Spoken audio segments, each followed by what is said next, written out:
Dani Saadu. Welcome back yet again to the Video Arts Podcast, Live and Learn. Thank you for having me. We had to woo you out for this week's episode because it was written for you, I think. So that's why you're back for another time with us. I appreciate being here. It's good to have you here. This week's episode is all on lifting the lid on company culture, which is a good topic. It is. So before we dive into it, if you could maybe just share your current role, I think, at Hunter Healthcare, and also Coniston a little bit as well, just for people's benefit before we kind of get stuck into the topic. So I'm currently Director of People and Culture at Hunter Healthcare. Me and my team are responsible for ensuring that people have the best experience as they go through the people life cycle, all the way from kind of attracting them and talent attraction all the way through to offboarding and everything in between. Yeah. One of the aspects of my role is to protect the current culture that we have and to evolve it and to enhance it as we grow as a business and become a global organization. It was something that I kind of wasn't necessarily accountable or responsible for in my previous company, Coniston, but something I was a big ambassador of and something that I took very personally because, the culture of a business is, for me, is the fundamental reason why I joined the company. I know you're going to ask me a question at the end about what I've learned, but I'll save that to the end. But for me, the culture is the critical factor of why I join a business. And if the culture doesn't resonate with me, I won't join, because I'm the kind of person that I show up 100% to work. Yeah, absolutely. Give your best self. Yeah. So who I am outside of work and inside of work is the same. And if I can't do that in an organization, then I won't join. And I guess a good place to start is, what is culture? There's lots of stuff on there. LinkedIn seems quite a basic question. What is a company culture? How do you define it? And different, it's not benefits. It's, a lot of people see, on my first day I was given a pad, or taken for lunch, or whatever it may be. So what's company culture to you? And I guess you're taking that forward. Yeah, I think I like to keep things really simple. Everyone's got loads of different definitions, but the one I use that helps me to do my job is that, for me, culture is the personality of a company. Yeah. So when you say, you turn around to someone, asks you, "Oh, what's the personality of that person?" Or your best friend, what's their personality like? What Don't do like? me. Be quite negative. Yeah. No, so I love you.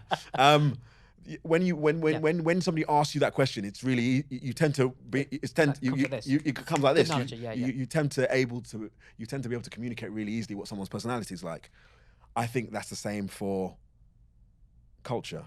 If I ask you, what is the personality of your company like? What's the personality of Video Arts like? You should be able to say actually we're this, and this. This is the personality.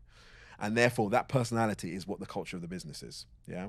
At the end of the day, people's personality, people are who they are, but your personality can adapt and change as you grow and you develop, and different things happen to you in life and different milestones happen to you. So actually, I'm a very energetic and lively person, but I trust me, it's toned down compared to how I was in my 20s. So do you know what I mean? So I can vouch for that. Yeah. So you can learn to adapt your personality and change it depending on the circumstances you're in, as you're more conscious and aware of it. So I think as a company evolves and it becomes more conscious and aware of its personality and its culture, it can evolve and adapt as it grows. Yeah, that's a good point. And really, I think the key thing I have on my notes here when I was looking at this is, how do you get that right? So you're a startup, and Hunter's not a startup, but you're looking to grow into a global kind of force. Yeah. Where do you kind of start with this? So, lots of companies have core competencies or things like that. How do you set that tone and make it spread and make it stick? So where do you start? So it could be someone's in a startup listening into this. It could be that they're in a company culture that's a big juggernaut that has got a bad culture and they want to change it. Yeah. The two are probably the same thing. What's the fundamental principles of how you approach this? I've actually spoken about this on or changing his personality. Yeah. I've spoken about this at many conferences. How you align organizational values to your employees' values. Yeah. So for me, you as a company, you need to define what your personality is. So you need to have a set of values, right? So as a person, you need to be. So if someone says to you, "Oh, what's your personality? What you like?" Or if somebody asks, or somebody ask somebody else what your personality is like. You need to be aware of who you are as a person. Yeah. So because I'm aware of what my personality is like, I amplify it and put it out there. So I'm pretty certain what people are going to say about me each and every time, because I know what my personality is like. And all positive, Dani. Obviously. Yeah. So I think that goes the same, and that's the same for a company. So a company should be really clear on what its personality is, and the way to do that is to create a set of values that are personal to the organization, not just some corporate generic values that just been printed off that anybody can, regurgitate, and you don't actually know what they mean. Yeah. And they're not personal or bespoke to the company. Having really clear values are absolutely important. And one of the fundamental reasons I joined Hunter was because during the hiring process, the values came out through the people I interacted with, and I was like, I want to work here. In the content they put out, in the interactions I had, it was clear what their values were, and they lived and breathed it. And I could clearly see what their personality was. And I was like, do you know something? I want that personality in my life. So it's like choosing a best friend. Yeah. I mean, when you meet somebody and you go, I like your personality. I would like that personality in my life, so I want to spend more time with you. And you spend more time with your job Correct. than your best friend anyway. Correct. And that's exactly how it should be matched. Be critical on that. It's exactly how you should match your company's personality and culture to an individual's. So it all starts with the values, isn't it? All starts with the values. And you need to create them and make sure they're personal to you, and then you use them to drive everything you do from an activity point of view. Yeah, you use them to drive performance. You use them to reward and recognize people. You use them to introduce initiatives. All of the above, and therefore, the culture kind of grows naturally and organically as you grow as a business. And let's say you've started that up, you've set that up. How do you said you were accountable before at the start of this with Hunter. Yeah. What measures and metrics can you measure company culture, and how can you be accountable for it as a team? Good question. I think you can look at... some people would maybe struggle to put some actual metrics on this. So some good metrics is you can put retention on there. It's an obvious one, yeah. So, attrition, attrition, retention, KPIs around it. You can also put in there the percent, the percentage of internal progression and promotion. So how many of your people are being promoted and progressing into other roles within the business? Or change department. Or changing departments in terms of talent mobility. Length of service. It's a big one. Big one. Another one that you can put around that is engagement surveys. Yeah. So you know how companies sometimes create NPS scores and measure the service they provide to customers. Why not do that internally with your employees and your people? The employees are more, we'll look after customers. The famous Richard Branson, I think, has got it. So one of the things, long term in Hunter, I'd like to create a kind of NPS score. So when we do employee surveys, people are kind of rating the culture and what it's like to work there. And if it's improving and getting better, we're doing a good job. So there's some metrics, I think. Yeah, great answer. And what happens if you have high performers who are high performers in business goals, but not in the cultural metrics? It's an age-old problem. You've got people that are bad for the culture, but are good for the business goals. How do you kind of deal with that? It's a great question. In my experience, it's working in sales teams. You've got people who are really good salespeople, but bad eggs, I want to call it, better phrase. They. I think, especially a company our size and the fact we are growing, it's so important that you don't just have people who are good performers but are toxic for your business. Yeah. You need both.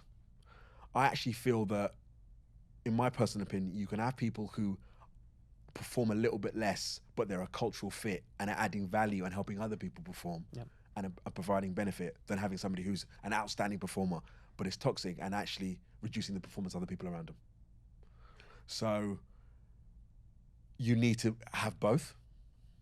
And I think that there are a lot of organizations where they what's the word? They tolerate people who are high performers, but they're toxic for their business. And I don't think that's a good thing. And is the responsibility on managers as well? Because I think you said there, there's ways to counter before this. 100%. And how do you incentivize and reward that? 100%. Having clear conversations and giving people feedback so they know how they're behaving, and also letting them know how their behavior has impact on others is absolutely critical and is key. We need to have a more transparent feedback culture. Because if you have that, then people will be called out for the wrong behavior. Yeah. The other way of combating that, or this scenario you're talking about, is not incentivizing people and not rewarding people for just being good in performance, but not good from a cultural standpoint. Yes. It should go hand in hand. So if somebody's like, oh well, listen, I'm not getting the recognition and being supported in certain roles and being progressed into roles, it's because you're not driving the company values and the behavior. You need to be able to do both. Yeah. And if they're not willing to do that, then they'll probably end up leaving themselves. So that's what, yeah. And so having the component of culture and performance as a recognition of promotion, I think is key. And are they separate frameworks and measures and maybe matrix set up, or how would you measure that? So you say if you've got a good competency framework, it looks at performance and it should look at performance. It's one thing. It should look at performance and values, in my opinion. The best ones I've seen have that. So there's equal weighting, back to your 100% equal weighting for both. So culture is an afterthought of you're good at the job. Oh, and by the way, you're it good to be around. It should be literally equal weighting, so that you go, Yeah. And what about C-suite? So I think this is an age-old, massive problem at L&D, just generally, getting that C-suite or senior leadership buy-in to this stuff. How have you, a big skill, I know you personally, Dani, you did a great LinkedIn post about managing upwards last week. Probably so I liked.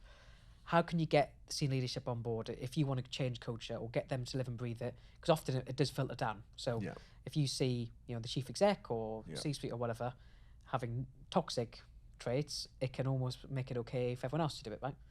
Yeah, I think. How do you get the manager upwards and get them involved in this process? Yeah, you like you said, you fundamentally definitely need to get the buy-in of leadership. I think one of the things that's key is that when you've created the company values, all levels of the business should have contributed and be involved in creating those values. Everyone involved from the start with this process. It's not like you've thought it and that's it. So I've seen a lot of organizations where the senior leadership have created the values and then cascaded down to everybody else and expected everybody to conform. Whereas actually it should be across all levels. Like an audit almost. Yeah. Like everybody being involved in absolutely. it and bought in. That's one. Also, what should happen is that you need a strong people and culture team that will hold senior leaders to account and get them to live and breathe those values. And also the management community should be calling each other out. Yeah. If you've got a good feedback culture, people will give feedback and call out these behaviors if they're not working. And I feel that there should be, at that kind of the C-suite level, there should fundamentally be somebody from a people representative at that level, and they should be driving the values across that board. And they become a champion for you. Yeah, and become a champion, 100%. But that's not always the case, is it? That's not always the case. It's often overlooked, I think, with having correct someone on the C-suite with people or HR, which is wrong, but it's not always. And that is definitely something I would recommend, because it then becomes easier to have those conversations at board level. And I guess finally, what would be the benefits? I think there's lots of benefits clearly, but just talk us through some of the benefits of having a strong company culture. You mentioned retention and a few others. Well, you create one of the things that I've been doing.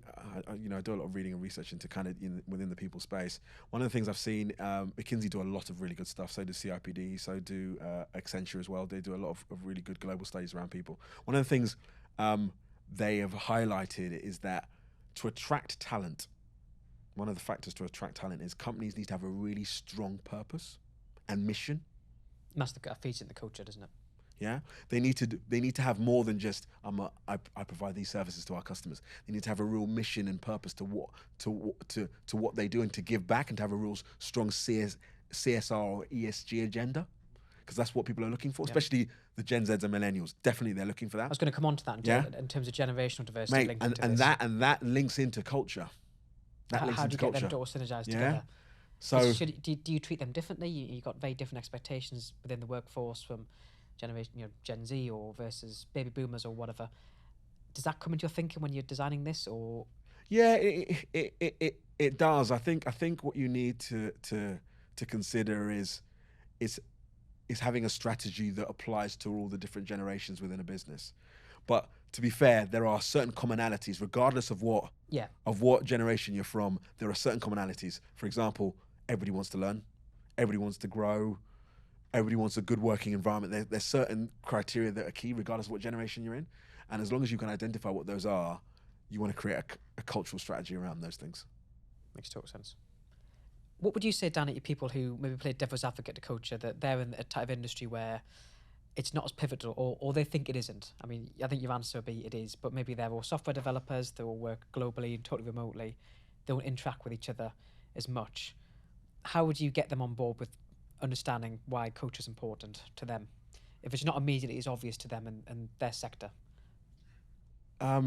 Culture doesn't have to necessarily... Culture tends to be driven or becomes enhanced when you are connected and are closer together and you're seeing one another. Yes, exactly, yeah. Right? But that doesn't mean you can't have a culture virtually. So if, for example, you're a software development company and you are a bunch of software developers, but you're working virtually, but actually you regularly interact, you have virtual coffees, you have virtual lunches, you make time to see one another, you do everything but on a virtual scale and still work collaboratively and treat each other well, that's still a good culture. Yeah? Culture, like we said, is the personality of in my perspective, is the personality of the business. What also it drives is how you interact with people, how you collaborate, how you work with one another. So if you haven't got a good culture, you're not going to be able to collaborate. You're not going to be able to deliver your best work. So if you're a software developer and you're about coding and putting out the best work, you want to have a culture where, if you contact one of your colleagues or one of your teammates or you're stuck, they're going to answer and they're going to help you and take things to a better place. And not judge you and 100%. So that's why, regardless of what organization you're in and how you work, culture is absolutely fundamental to how you interact, take things to a better place, work collaboratively and deliver. And I guess retention, all that stuff. Brand, it applies to any company, whatever 100%, industry you're in. 100%. And the other thing as well is culture. Everything, mate. Culture is everything. How you work. Yeah. So if there is a particular way that these software developers like to work in terms of work-life balance, they like to work from home, they don't like to come into the office, they like to be able to switch off at certain times. All of that's part of the culture.